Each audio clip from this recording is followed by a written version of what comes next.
Hey, welcome back to Hilltop HomeGrown. Just a quick update on how the polytunnel's getting on. First thing you'll notice, the lettuces come on quite well, especially considering we've had some pretty naff weather, flooding and this, that and the other. Not been able to get out here much either with the chaos that's been going on around the world. Don't need to explain that. So these, they're nearly ready. They're getting there. As you see, with the spacing that we showed last time has come out quite pretty nice and even. The plants will come on well, quite tasty. I've had a couple of leaves off, and some of them a bit smaller than others, but some quite nice healthy plants there coming through. Same can be said for the rocket and the mustard. Onions, really struggled with onions, to be honest. They've not done very well at all, but oh well. Anyway, last year we planted some purple sprouting broccoli, which is what this video is going to be about, because it's now ready to harvest. Now, okay, you plant it last year, you wait, it's quite nice and easy, purple sprouting broccoli. Leave it in the ground, water it, leave it alone, and it comes straight through to this time of year, and it's ready, good to go. Nice early crop for you. So let's have a look how we harvest purple sprouting broccoli.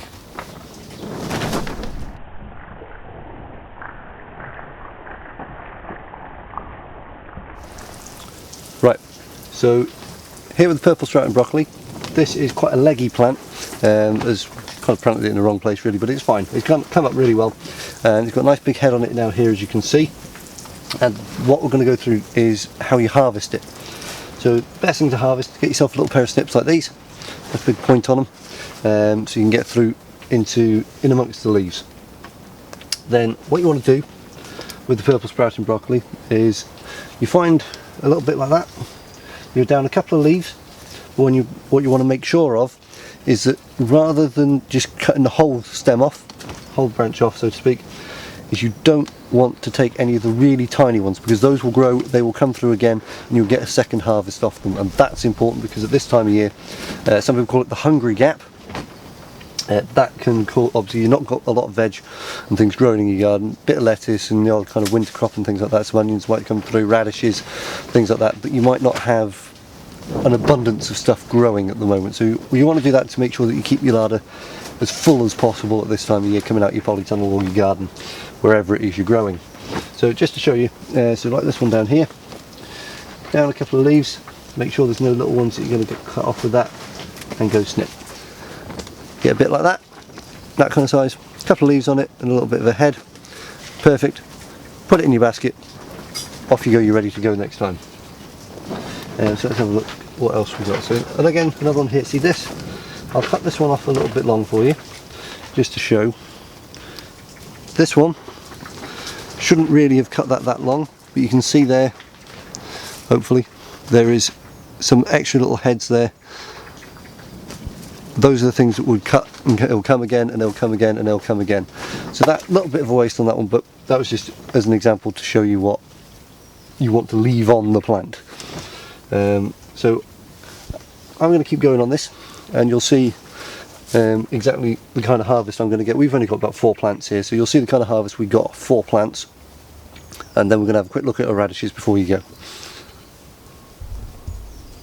So here's a couple of our radishes that we've had growing. We planted these quite early because the later on in the year that you go, towards the summer and things like that, they can get quite spicy, quite peppery in their flavour, especially in their aftertaste, whereas in the beginning of the year, if you plant them early, crop them early, harvest them early, you will get a much sweeter taste, a much nicer taste in my opinion, on them. These we planted beginning of January.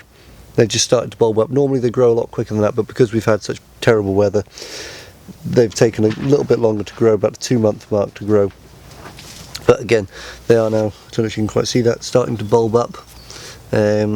So give it a week and they'll be good to go, good to have in our dinners. Just going to give you a quick glimpse of what we're going to do next week, and I'll show you again the little bit of broccoli that we've harvested ready for our tea tonight. Right, as you may have guessed, it's going to be seeds. That's what we're going to go through next time, and it's just looking at kind of how we get our best results from planting the seeds and things like that. So that's going to be the main aim of the video next week. This is very quickly, that's what we were able to harvest. So that's going to go probably in a nice curry or something like that for my tea tonight. I'm not the chef, my wife is. That's going to be what we have for tea, I would assume. We're also going to reveal what we found to be one of the worst garden pests imaginable, and how best to deal with that. So thank you for watching this week. Like, subscribe, all those kind of things. See you soon.